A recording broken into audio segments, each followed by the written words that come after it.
Hello friends, welcome to C# Intermediate to Advanced tutorial.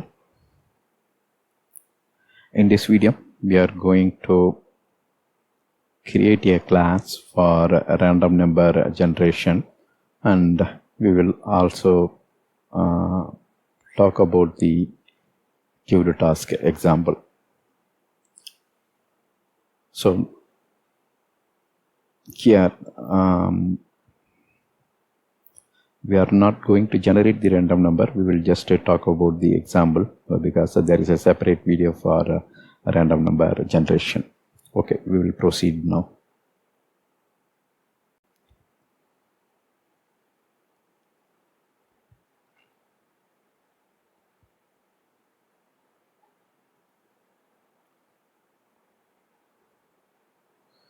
So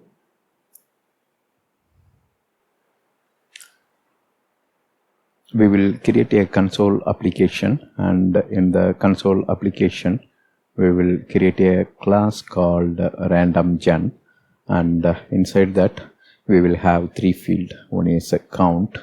So this member will maintain the running count or the count. Then there is an ID. So we will assign a task ID using this ID member, and maximum, this will tell what is the maximum number of random number we want to generate. So all are private field, so we expose them to the outside world through public properties. Then we have a constructor for a random number generator. So this constructor will initialize all these members.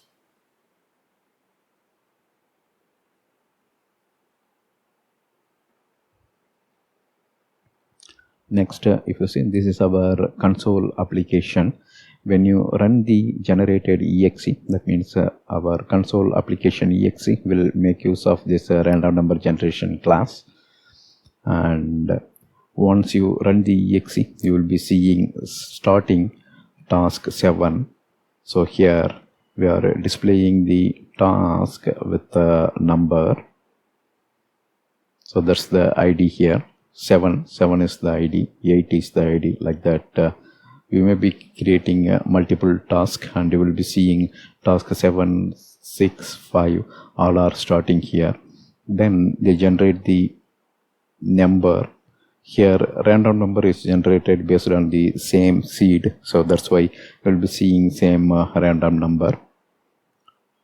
But how many number we want to generate is depending on this maximum.